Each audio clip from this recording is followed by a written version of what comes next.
which is me once again, David Dominguez. I'm from the Ecoaqua Institute of University of Las Palmas de Gran Canaria in Spain.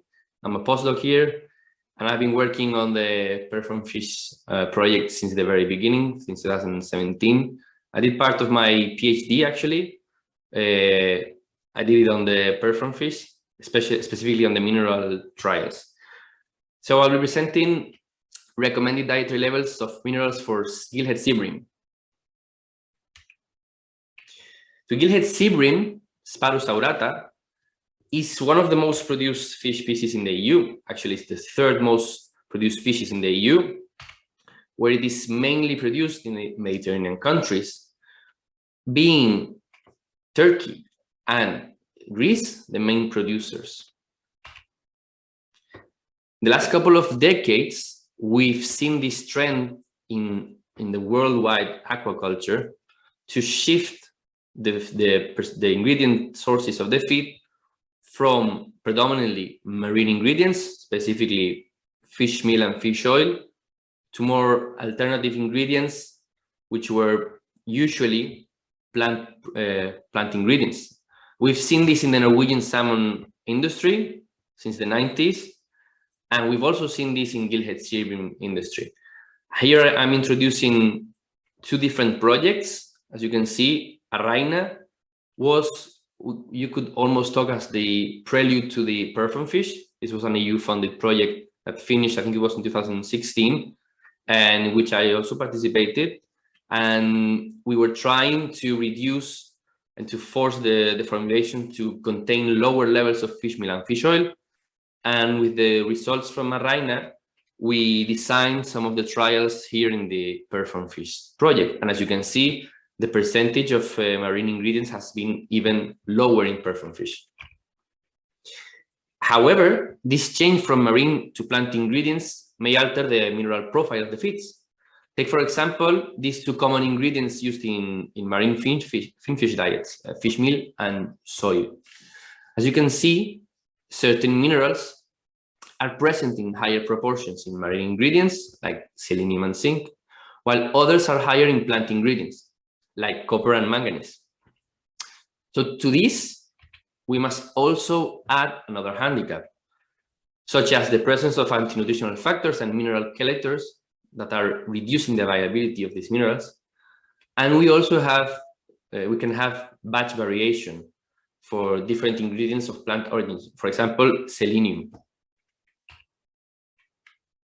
And how should we really pay attention to this? Well, as you can imagine, these micronutrients are essential. For example, manganese is an essential component of metalloenzymes intervening in carbohydrate, lipid, and protein metabolism. Manganese superoxide dismutase is one of the three superoxide dismutases found in vertebrates, and it is responsible for the dismutation of reactive oxygen species, and therefore is essential for the antioxidant defense. It can be used interchangeably with magnesium due to its similar chemical properties. And it's also involved in bone formation, where it accounts for up to 40% of the total manganese stored in humans. And it's usually it can be absorbed through the gills, waterborne. However, the main source of manganese is the diet, because you have calcium and phosphorus present in the water, which reduces its bioavailability. And the transport in the diet is mainly through the intestine, of course, by active or passive transport. It arrives to the liver, where it is redistributed to different tissues, and then it's excreted through the bile. Manganese toxicities, the risk is quite low, and it includes symptoms such as altered intestinal immunity, and deficiencies are more common and include reduction in growth, cataracts, higher mortality, a reduced manganese superoxide dismutase, etc. And nowadays we have several commercial sources for manganese, including sulfates and oxide, but also amino acid chelates. Selenium is another essential trace element. It's involved in the thyroid hormone and the proper functioning of the immune and reproductive systems. And it also plays an important role in the reduction of oxidative stress by forming part of the selenoproteins, including glutathione peroxidase. Selenium deficiency presents symptoms such as poor growth, mortality, reduced glutathione peroxidase, and selenium toxicity is caused by association with sulfur-containing amino acids, which alters their structure. And under stressful conditions, selenium requirements can be increased to levels that would be considered toxic during normal conditions. And this toxicity may also be influenced by the source of supplementation. There are different sources of supplementation. We have, for example, selenomethionine, and then we have selenites and selenite, etc. Then copper is the last trace element I will be talking about in this presentation. It's also essential. We need to include it in the diet because it forms part of the antioxidant defense by forming part of the copper zinc superoxide dismutase. It also takes part in the production of energy at the cellular level, in neurotransmission, in collagen synthesis and melanin production. Dietary copper is absorbed through the intestine and transported to the liver, where it is distributed to the tissues, mainly by ceruloplasmin, and excess copper as manganese is excreted through the bile. Copper deficiencies tend to be rare and they tend to cause a reduction in growth, a reduction in copper tissue levels. However, the same redox properties that allow copper to eliminate free radicals enable to promote reactions that lead to the production of reactive oxygen species, which is quite interesting. And this can have damaging effects on cellular macromolecules. Copper may also manifest toxicity by displacing zinc from functionally essential protein domains, causing a zinc deficiency. Freshwater species are particularly susceptible to copper toxicity, since the lower levels of cations in the water increases its bioavailability to be absorbed through the gills, therefore increasing the burden of total copper uptake. And there are different sources of copper in the diet, commercial sources, once again, copper sulfate, and amino acid chelates, copper methionine. So with all this in mind, we come to the conclusion that yes, we have a series of essential nutrients. We have these nutrients that have to be included in the diet. And actually, some mineral requirements have been already described for species, including Atlantic salmon, several species of grouper, other marine species such as cobia. However, the mineral requirements, for Sea Bream are yet unknown, despite being the third most produced fish species in the EU, or were unknown when we started this project. And furthermore, we have to include that the EFSA, the European Food Safety Authority, has established upper limits of supplementation for these minerals, which means that if we have a level beyond 25 milligrams per kilogram of copper in our feed, this is above the upper limit, and therefore we cannot use this feed. We cannot use this feed if we want to supplement copper. If it is present in the diet, in the basal diet, in basal feed, then it's okay. And then in the case of selenium, for example, is also very interesting. We have an upper limit of 0.5 milligrams per kilogram, but if we're using selenomethionine, this goes down to 0.2 milligrams per kilogram. And we'll talk about these implications later on. But how do we define a requirement? How do we pinpoint the exact concentration, dietary concentration that we need to include in a diet? How do we do this scientifically?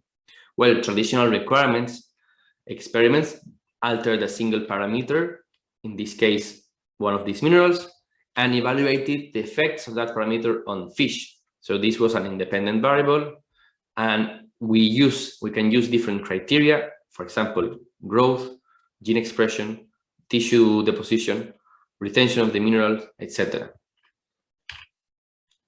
In this case, we can use broken line regressions, in which two lines, in which the intersection of these two lines will give you the requirement. We have very nice examples in the literature for this case for manganese, for instance. There are also other ways of defining the requirement, nonlinear models, quadratic regressions, exponential regressions, sigmoidal regressions, which tend to adapt more to, they are more flexible, they tend to adapt more to the outcome of the trial, they tend to adapt more to the dependent variable, and therefore many authors consider this more accurate ways of measuring, of defining a requirement. And we also have very nice examples in the literature. So when PerformFISH was designed, one of the main ideas that we had was, okay, we have this huge gap of knowledge in micronutrient requirements for SEABREAM, and we need to fulfill it. We need to know what these fish require, and what these fish require for manganese, selenium, and copper. So following the previous slides, what we did is that for each of these trace elements, we designed a trial in which we had 5 different levels of each of these minerals. Level number 3 would be what would be considered a requirement for other species that were very similar to SEABREAM, or what would be observed in previous trials that we had conducted, that would have been like the optimum level. Level number 1 would be a diet without supplementation of this mineral, and level number 5 would be an excess. This would be 2 to 4 times the amount present in level number 3. And we had a basal diet, which was common for all these 3 trials.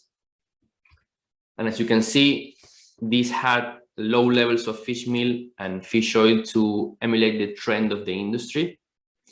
These diets were produced by Skeletal, which is also another partner of the project. And we had these 3 different trials in which copper was supplemented as copper sulfate, manganese as manganese sulfate, and selenium as sodium selenite in 5 different levels, as you can see. The conditions of these trials were very similar. We had 3 tanks for each of the diets. We had around 450 to 525 fish per trial, depending on the trial, which was from 30 to 35 fish per tank. This fish initial weight was around 12 or 20 grams, depending on the trial, and they were manually fed until apparent satiation 3 times per day for 6 or 10 weeks, depending on the trial. And we always finished the trial when fish were at least double the weight that they were when they started the trial. And at the end of the trial, we collected samples for biochemical analysis, mineral composition, vertebral morphology and skeletal anomalies, histology, gene expression, and of course, statistical analysis. So I'm going to be presenting very briefly these results for the manganese, selenium, and copper trials. So the first trial, the trial on manganese, was published a couple of years ago in aquaculture, and it's open access. So if anyone is interested in it, just let me know, and I will gladly send it to you. And these results from, in terms of growth and productive parameters of this trial, suggested that 19 milligrams per kilogram of manganese was sufficient to cover manganese requirements for growth, since there were no differences, no statistical differences for these parameters. And actually, these values are close to those described as optimum for other species, such as rainbow trout and cobia. And this, of course, led us to think, since it was the minimum level, this 19 milligrams per kilogram, could there be an optimum level below 19 milligrams per kilogram? And the fact is that right now it's very difficult to find out, because we have practical diets with vegetable meals, with plant ingredients, which already contain high levels of manganese. As you could remember from one of the first slides, when we included soy, we had higher levels of manganese present in the diet. Whereas other studies like this conducted in cobia and rainbow trout were based on semi-purified diets and using fish meal, which has lower levels of manganese. So we have to take this into consideration when we're trying to find out if we need to supplement diets with manganese or not. On the other hand, the content in vertebra and whole fish and liver, especially for vertebra, increased slightly with increasing contents of manganese in the diet. And actually, this has been observed previously in other species, in grouper, in salmon, in tilapia, in carbs. And some authors have suggested that manganese deposition in the vertebra is highly responsive to dietary manganese. And yes, this is something that we already also saw. As you can remember, in humans, manganese in the bone, stored in the bone, accounts for 40% of the total manganese stored in the body. So it is a very important storage tissue for manganese. We conducted some gene expression analysis, and we could observe that manganese superoxide dismutase expression decreased with increasing dietary manganese supplementation over 30 milligrams per kilogram. And the broken line model suggested that the level would be around 44 milligrams per kilogram. And we also saw higher catalase expression in the diet without supplementation of manganese, suggesting that this fish could have a higher oxidative risk. So with all this in mind, in the present study, there's markers for growth, for utilization, for tissue mineral composition, etc., suggested that the manganese content present in the basal diet was sufficient to cover these requirements, at least for these parameters. However, oxidative stress-related genes might indicate that there must be a higher risk without manganese supplementation. Okay. And so therefore, we might suggest that if we have a condition in which fish are exposed to a higher oxidative status, we might need to include higher levels of manganese supplementation. And how is this? Well, the presence of manganese in higher concentrations in these plant ingredients compared to fish meal and fish oil suggests that the practical diets based on plant ingredients may contain enough manganese to cover the requirements for gillhead SEABREAM, at least for the first parameters described here. So then moving on to the SELENIUM trial. This trial was also published back in 2019 on aquaculture nutrition. It's also open access, but if someone is interested in having the paper, just let me know and I will send it. So we saw that an increase in dietary selenium up to around 0.9 resulted in a significant growth increase in terms of standard length and final weight, and also in specific growth rate. And we also saw that there was an accumulation of whole body selenium up until around the same level. These results were similar to those obtained in cobia. And interestingly, as you can see, for growth, further supplementation beyond this 1 milligram per kilogram, specifically 1.7, caused a significant reduction in the growth, which much indicated that there was probably a negative effect of selenium, probably due to toxicity. And actually, we saw that elevation up to 1 milligram per kilogram reduced significantly the expression of glutathione peroxidase. And we saw that further supplementation significantly increased catalase gene expression, indicating that these fish are under an increased oxidative stress. And actually, in the present study, we did see symptoms of hepatic hydrophobic degeneration only in those fish fed the highest levels of selenium, which is in agreement with the higher oxidative risk and the lower growth found in these fish. And actually, these results agree with others observed in carp that were caused by a dietary excess of selenium. So in conclusion, the results of this study suggested that the optimum dietary levels of total selenium in the diets with 10% fish meal and basal levels of around 0.45 milligrams per kilogram of selenium are around 0.94 milligrams per kilogram. And if we increase the dietary levels up to 1.7 milligrams per kilogram, we found negative effects. These were caused by toxicity, and the symptoms associated to this toxicity were a reduction in growth, increased oxidative stress, and hepatic damage. And the last trial we'll be talking about today is the trial on copper. This was published in Aquaculture in 2019.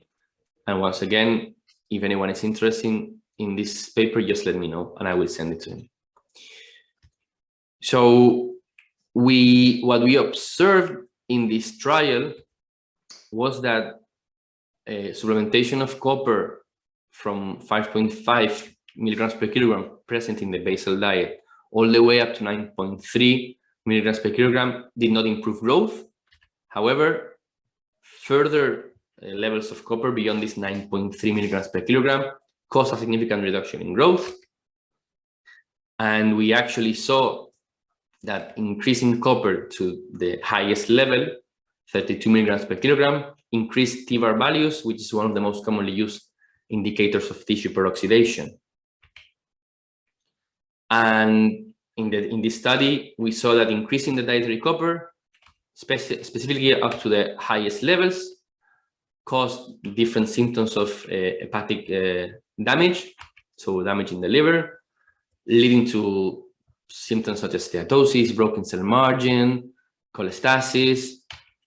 And actually, these symptoms were very similar to those observed in rainbow trout and tilapia exposed to toxic copper. So with this in mind, we observed that no supplementation of copper in the diet, with these diets already containing 5.5 milligrams per kilogram of copper, were enough to present the best values for growth, productive parameters, molecular markers, tissue copper, T-bars, and hepatic histology, whereas levels beyond 9.3 cause toxicity in many of these parameters.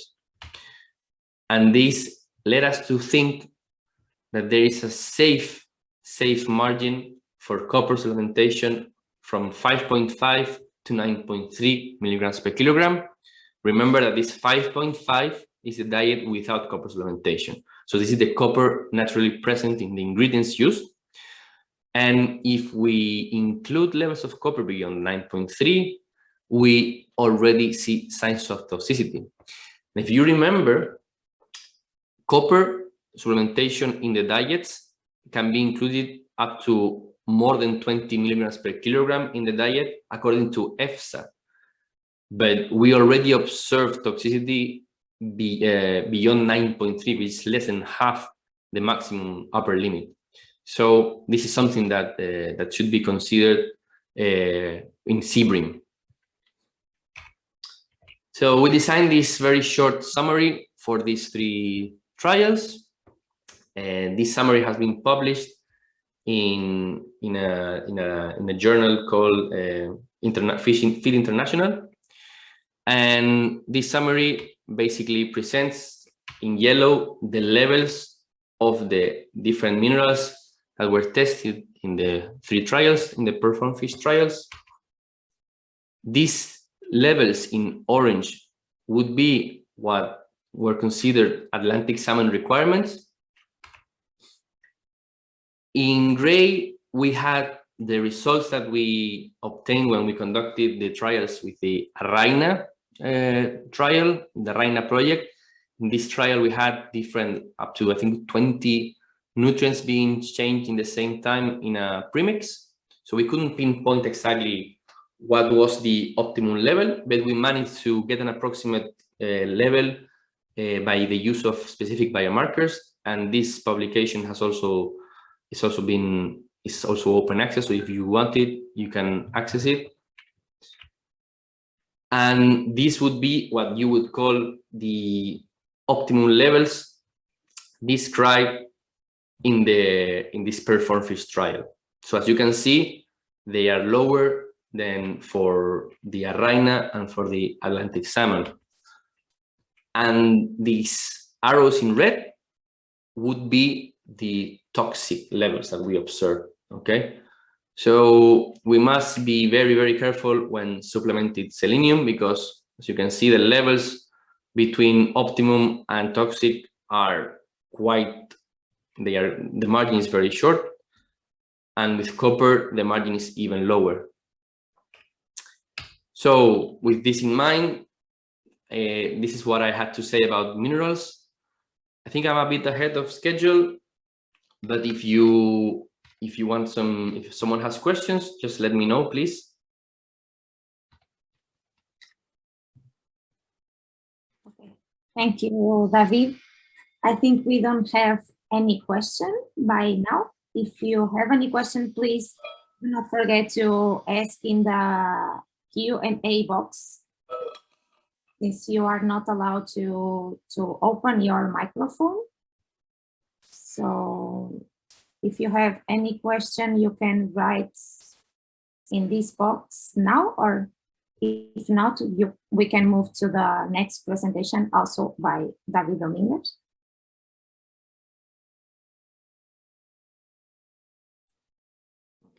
I think no questions then, Marta. Okay, I think we will move. So next presentation is also made by David Dominguez. There is one question you can ask, David, maybe? Yes, okay. So Samuel is asking, is there any studies related to this in reproductive stage of fish? Yes, I think actually Professor Marisol Izquierdo and Hipólito Fernández Palacios, a couple of years ago, they had some publications on Gillhead Sea Bream working with selenium, I think it is, but not in the PerformFISH trial, no. And as you may know, it's very difficult to work with broodstock, especially broodstock nutrition, because you have to, it takes very long time. So you have to know when you're feeding them, then you have to see the offspring, you have to check for fertility rates, for fecundity rates, for larval survival, etc., and then you have to wait until this larvae grow enough. So, and of course, the broodstock is the most important asset that you have in a hatchery. So you don't want to mess too much with them, right? So yes, they are lengthy studies, they are costly studies, and therefore there's still a huge ground to cover in that aspect. Yes. Okay, we have 2 more questions. If you can ask David. Yes. One of them I can read to you if you want. Hello, concentrations given are for fish body weight or feed? In the trial that I presented, so the concentrations of the diet were milligrams per kilogram of feed. And then on the tissues, we had some of the results were on body weight, some of the results were on liver, some of the results were on vertebra. So they are different. For example, some of the minerals, in this case, manganese was a good example, or even zinc, tend to accumulate more in vertebra. They tend to deposit more in the vertebra. So several authors have claimed that this could be a good marker to assess manganese and zinc uptake. Okay.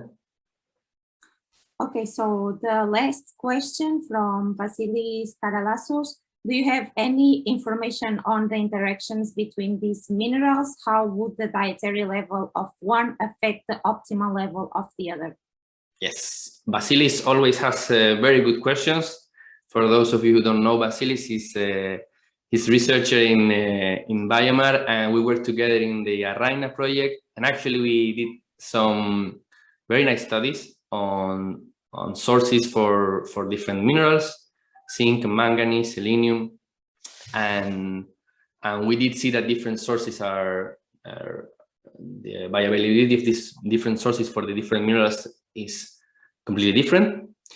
But no, Vasilis, in this project, in the PerformFISH, we evaluated different minerals also. Okay, so we didn't evaluate only the mineral that we were studying. We also evaluated the minerals, the other mineral, the profile of other minerals, and we didn't see a significant effect. So we didn't see a reduction in another mineral by increasing one in the diet. Okay, we have some interesting results in larvae, but they are not from this project, and we are about to publish them.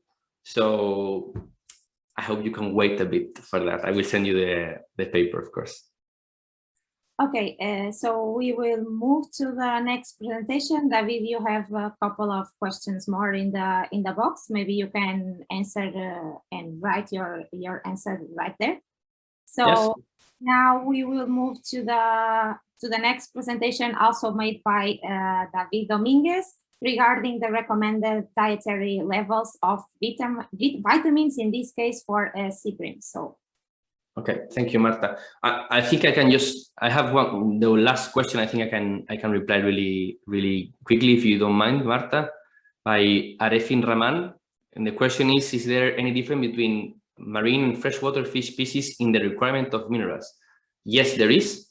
As you may know, the concentration of minerals in the water, in fresh water, is much lower than in the sea, and some of these minerals can be absorbed by the gills. However, the presence of other minerals can also hinder the absorption of these minerals in the sea. Okay, so you also have to play with this in mind. You also have to have this in mind. You may have more minerals in the sea, which can therefore be uptaken by the gills, reducing the dietary requirement in marine species. But you can also have other minerals in the sea, in the marine sea, that are competing between each other to be absorbed by the gills. Okay, so yes, there are differences. Okay. Okay. Thank you, Marta. So yes, I'm going to move on. I see that now I'm spot on my time slot. And as you were saying, Marta, I'm going to talk about recommended dietary levels of vitamins. So now moving on to vitamins. Oops. Okay, so vitamins are essential micronutrients because fish cannot synthesize de novo, which means that they have to be uptaken by the diet.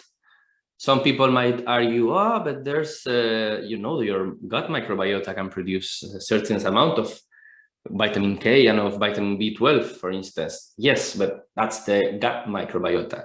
It's not the fish. So yes, it's a completely different organism. Therefore, these are essential. And vitamins are divided into two categories: fat-soluble, which are A, D, E, and K, and water-soluble, which are the vitamin Bs, B complex, and vitamin C. This means that you can give the vitamins in aqueous solution for the water-soluble vitamins, but you need to supplement them with an oil or with other type of fat to include these fat-soluble vitamins.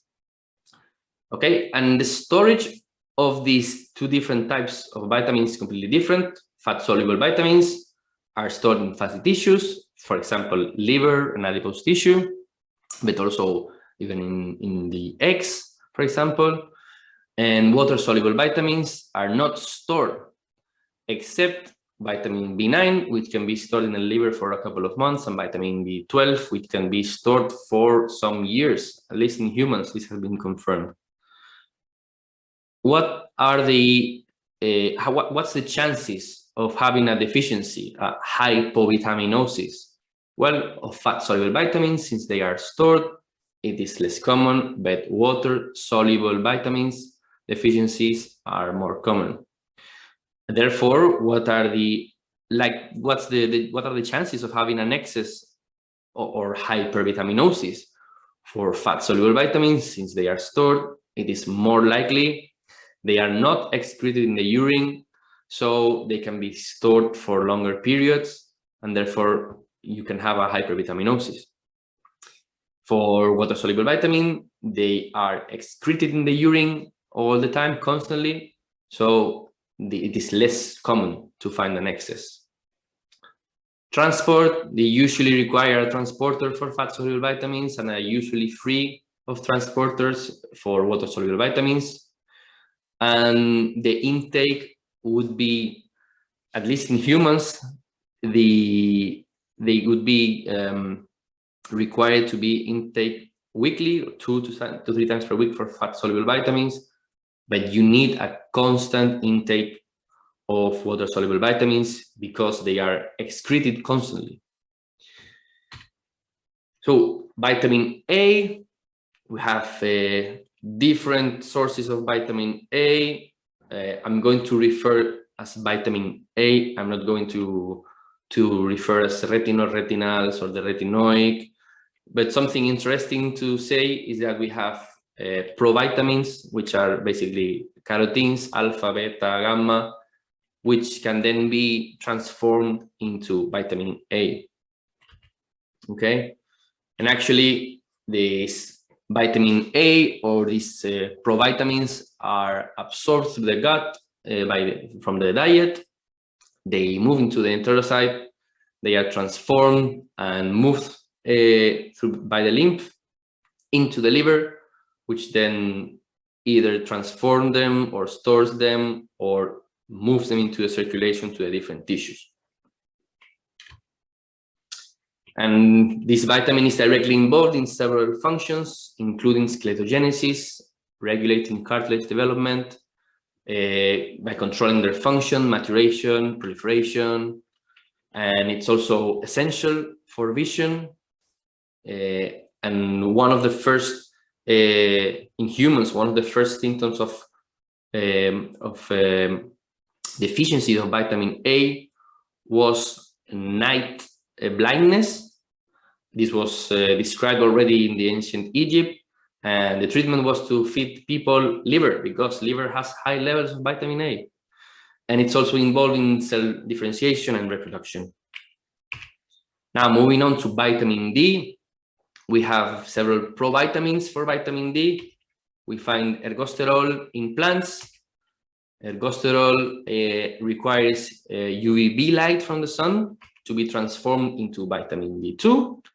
And we also have 7-dehydrocholesterol, which is produced in the liver, for instance, and it can also be included in the diet.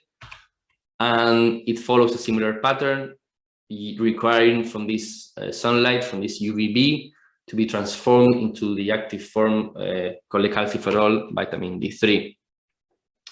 This can also be supplemented in the diet, and then it continues its metabolic pathway.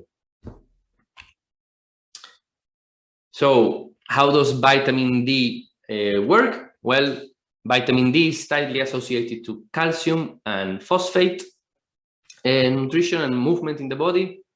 So we have parathyroid hormone and calcitonin, which are both excreted by the parathyroid.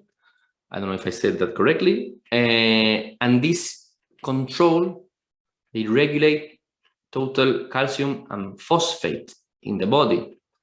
However, as you can see, both of them reduce phosphate, and phosphate is essential for ATP. ATP being your energy molecule, your energy in the body. And therefore, vitamin D is essential because it not only regulates calcium, but also phosphate absorption in the gut. Okay, so vitamin D is going to play as a good guy in this movie, and therefore it's mainly involved in calcium and phosphate homeostasis, and as I said, acts in synergy with calcitonin and PTH, and therefore it also intervenes in calcium remodeling from the bone and renal calcium absorption, but also in the immune response. And the last fat-soluble vitamin I'm going to be talking today is vitamin K. You have three main sources of vitamin K. K1, phylloquinone, is mainly found in green leafy vegetables. Vitamin K2 is mainly found in bacteria and in liver, and also in some fish species like eels. And then the synthetic form of vitamin K is vitamin K3, menadion, which is the one that is mainly employed in the aquaculture feed industry. So vitamin K is absorbed, is uptaken in the diet. It is transported to the liver, and the liver then excreted in the bile, or it can be sent to the different tissues. So once it goes into the feed, we have vitamin K in the reduced form, which is active. Then we have the gamma carboxylation, and then it's oxidized, which is the inactive form. And to try to recover that vitamin K, we have the epoxide reductase. And I put there this warfarin, which is a compound that you use, for example, to kill rats and mice. And it blocks this enzyme, which means that there is no more vitamin K synthesis. And vitamin K is essential in blood clotting. So as you can see, you have coagulation factors that through gamma carboxylation become active. If you block epoxide reductase with warfarin, you have a problem with coagulation, and you have a problem with bleeding, basically. So essential vitamin, another essential vitamin, mainly involved in blood clotting, but also inhibiting bone resorption and promoting the bone mineralization. And interestingly, it avoids calcification of soft tissues. And then we're going to move on to the water-soluble vitamins. Vitamin B1, thiamine, it acts as a coenzyme, as a cofactor in ATP production, energy. Once again, we have this ATP molecule, essential, and it acts as a dehydrogenase, which reduces,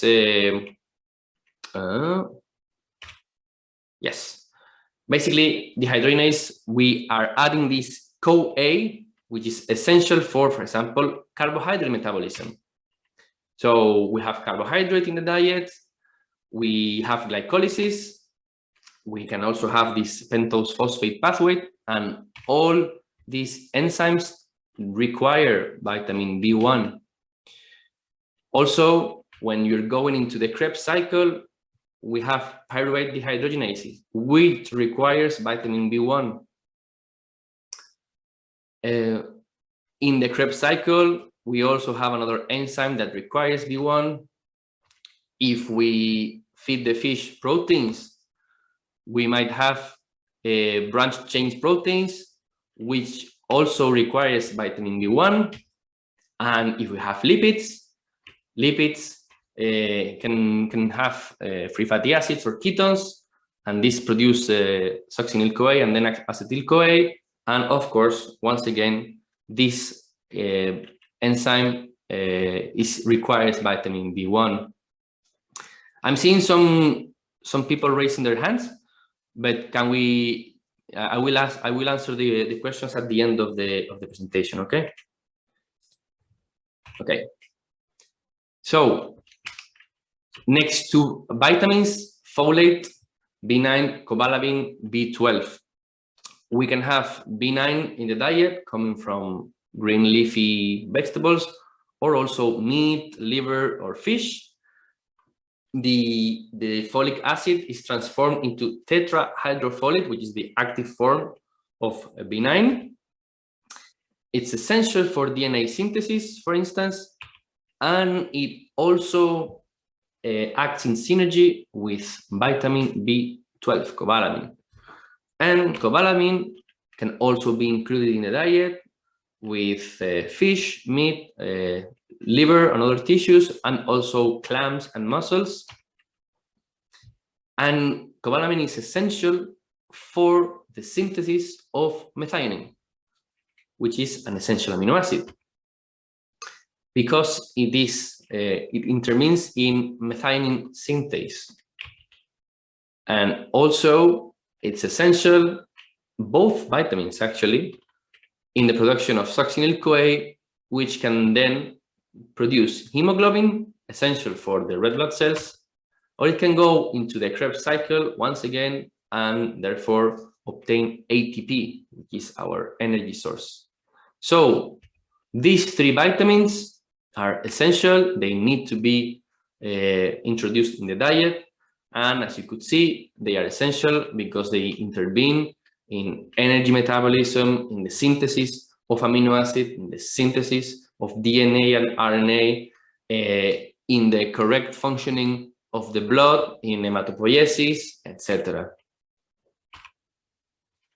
However, what do we already know about fat-soluble vitamin requirements? Well, some requirements have been established for different species, for Atlantic salmon, for cod.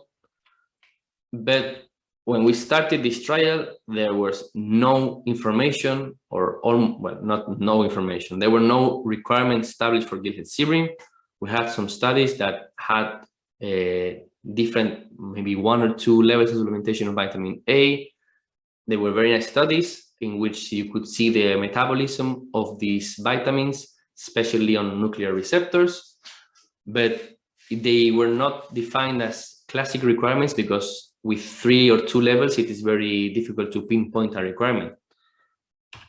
And then with the water-soluble vitamins, we only had one study back in the 90s on gillhead Sea Bream, and once again, it cannot be considered a requirement study because it only contained a couple of levels of this vitamin B1 in this case. So once again, no real requirements for water-soluble vitamin for gillhead Sea Bream. And I have to add that in this case also, we didn't have any of these studies. None of these studies was conducted using high levels of plant ingredients in the diet. So the levels of B vitamins and of fat-soluble vitamins, when we're changing the traditional marine ingredients, fish meal and fish oil, and we're changing them by plant ingredients, once again, the levels are completely different, and therefore we need to reevaluate the requirements for these nutrients. And with this in mind, we designed 4 trials, similar approach as the mineral studies. In this case, we had 3 different trials for the fat-soluble vitamins. So 1 trial with vitamin A, 1 trial with vitamin D, and 1 with vitamin K. 5 different levels, being level number 3, what would be considered optimum for all species, or from what already was described in the literature. Level number 1 would be a diet without supplementation, so only containing the level of vitamin A, D, or K present in the ingredients. And level number 5 would be an excess. And then we had one trial in which we changed at the same time the concentration of B1, B9, and B12. The basal diet was exactly the same as the mineral trial, with low levels of fish meal and fish oil, and it was produced by skeleton. And as I was mentioning, we had 3 separate trials for vitamin A, D, and K. Sources of vitamin A, retinol acetate. For D, it was D3, and for K, it was K3. And one trial in which we changed at the same time B1, B9, and B12. Okay, this last trial, this I have to mention, this cannot be considered a classic requirement study because we're changing the 3 levels at the same time, okay? But at least we get an idea of where the things are aiming towards, okay? The experimental conditions were similar, were exactly the same actually to the mineral trials. It's roughly the same number of fish, 3 tanks for each of the treatments, similar initial weight, and once again, they were manually fed until apparent satiation, up until when the fish were at least twice the weight that they were when they started the trial. Similar approach when taking samples. We had biochemical analysis, we had vitamin composition in this case, and we had different evaluation for skeletal anomalies, histology, gene expression, and of course, statistical analysis. And moving on to the results, I'm going to be as brief as possible. For the vitamin A trial, we observed an increase in growth, a slight increase in growth at the 3rd level, despite that the levels were already quite large in the basal diet. And we didn't see an effect on the feed efficiency or SGR or FCR. We did see an accumulation, and this was significant in the liver with increasing dietary vitamin A, and this was expected because, as I was mentioning before, vitamin A is mainly stored in the liver. So this shows that, yes, the fish were uptaking the vitamin A correctly. And we did see a very interesting pattern which related to the skeletal anomalies prevalence.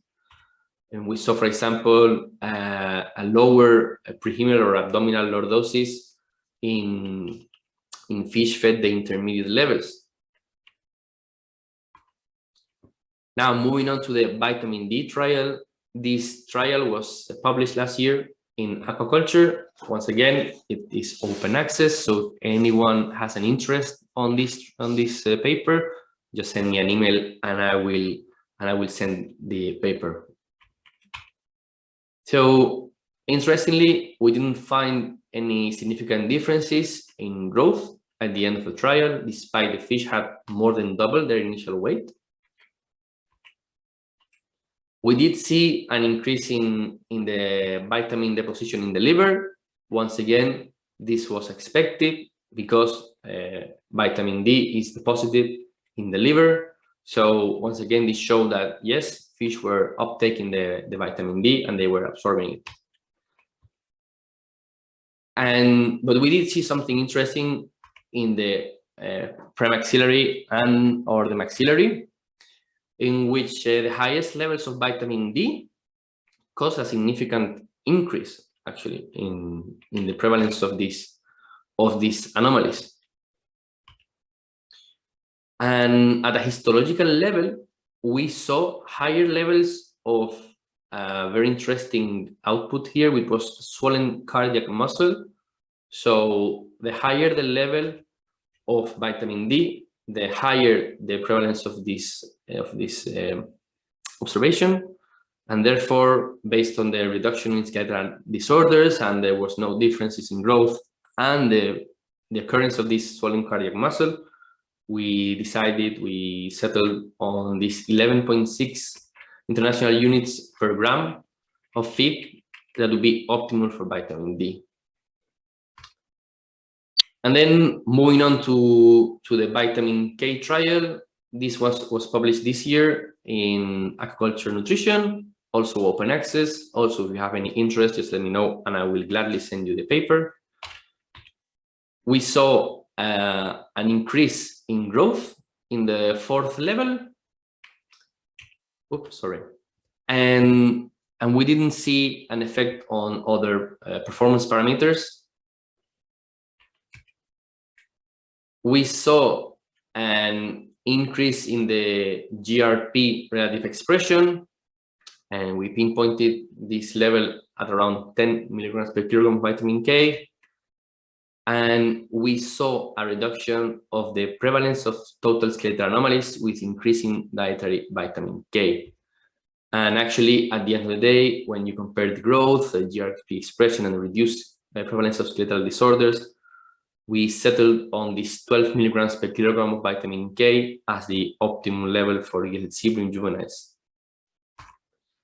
And to finish, moving on to the B vitamin trial, this was the trial with vitamins B1, 9, and 12. We had almost a total survival, and we didn't have any deficiency signs, which meant that there were no apparent signs of vitamin deficiency. There were no effects on final weight, despite the feed acceptance was good in all the treatments, and fish more than doubled their weight at the end of the trial.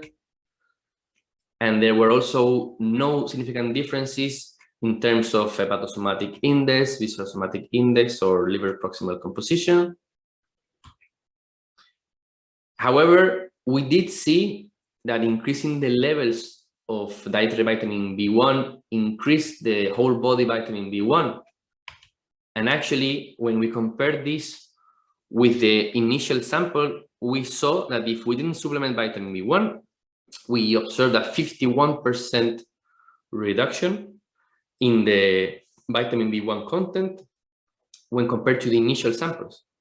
And this level would only be recovered with the 3rd level of supplementation. 4th level of supplementation. A similar observation was made in B9. We saw a tendency to increase the content in the whole body with increasing dietary content. The level that was reduced of B9 was only,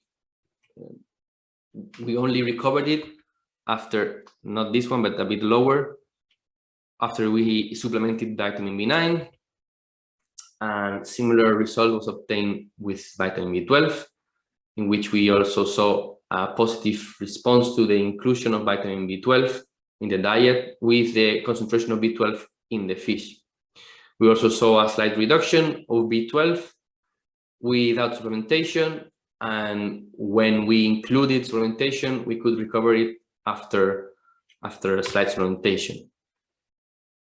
Now, we also did some gene expression. We, for example, analyzed a folate carrier marker, and we saw that the highest level was in the 3rd supplementation level. And we also analyzed this enzyme, which vitamin B12 is involved in the production, in the synthesis of methionine. And we saw a significant increase with the highest level of supplementation.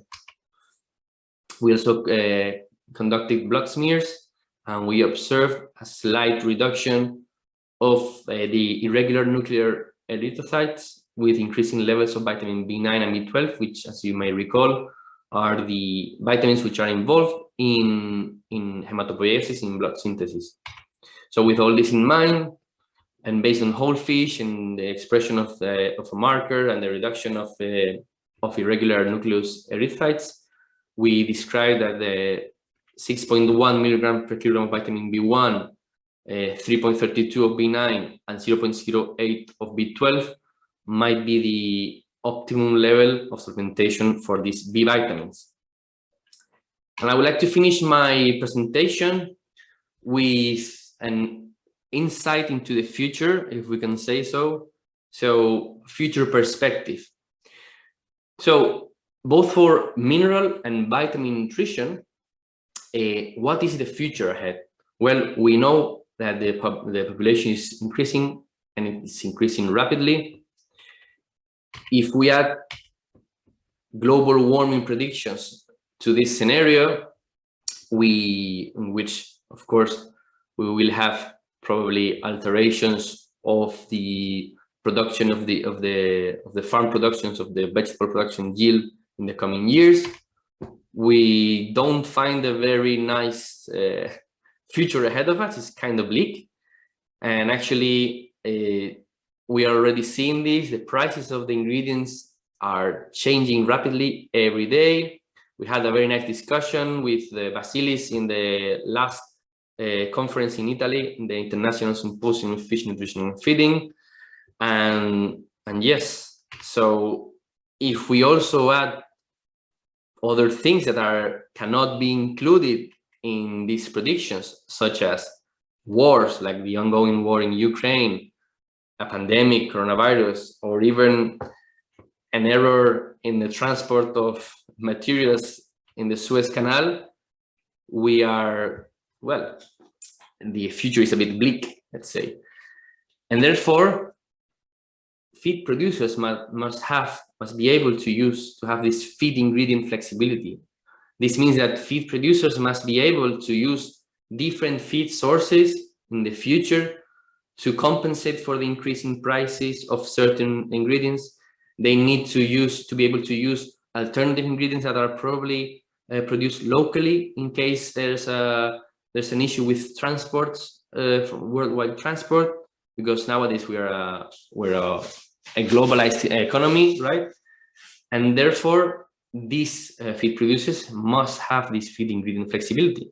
And we will see in the coming presentations and in the coming days several presentations with novel ingredients, which are very promising.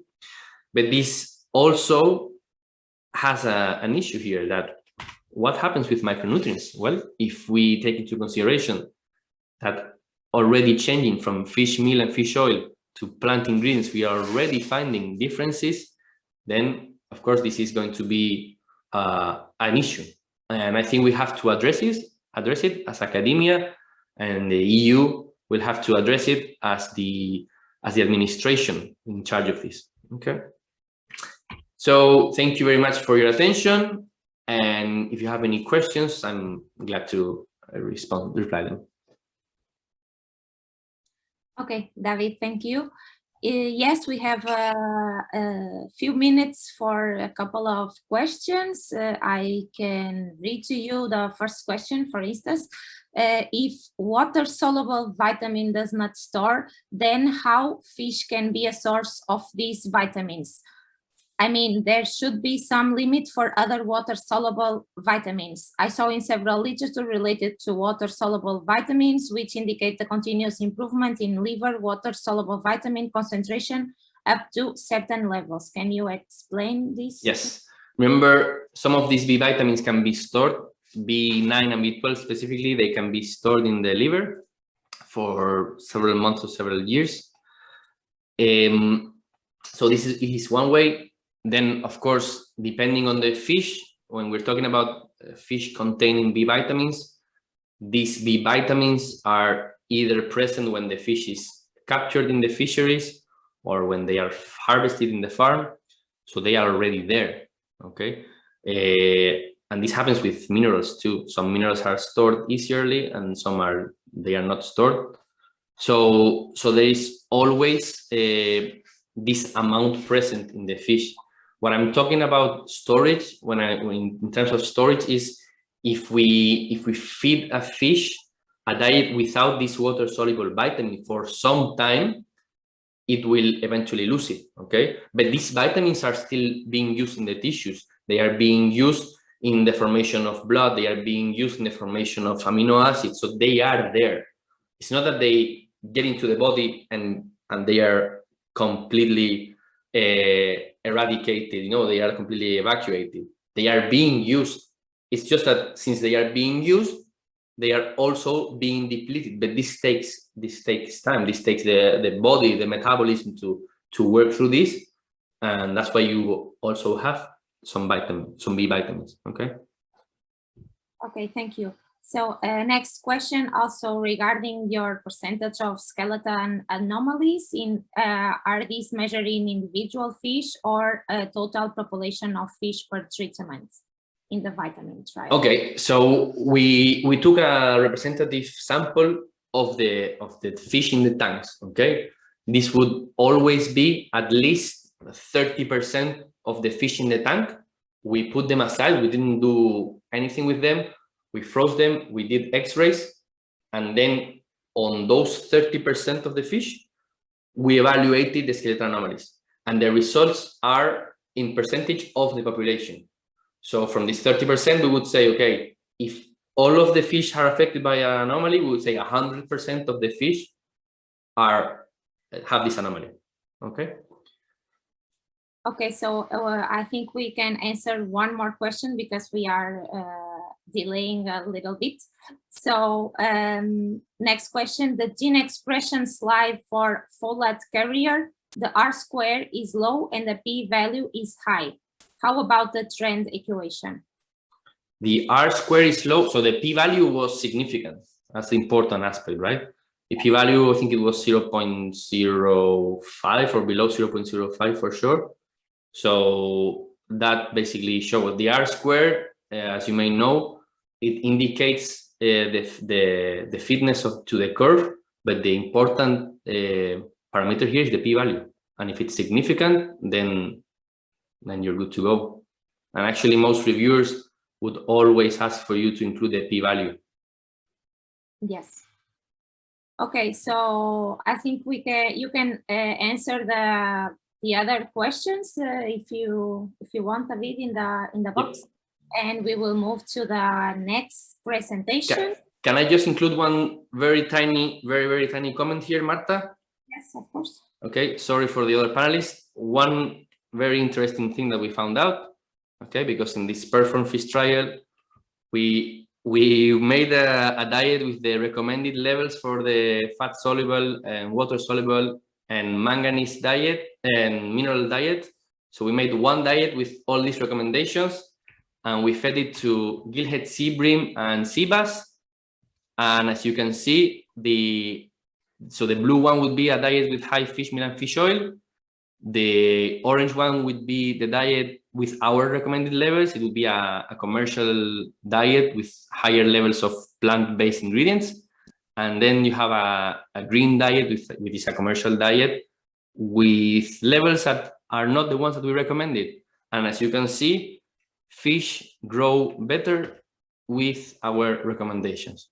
So there's certainly something behind it. Okay, that was all. Thank you.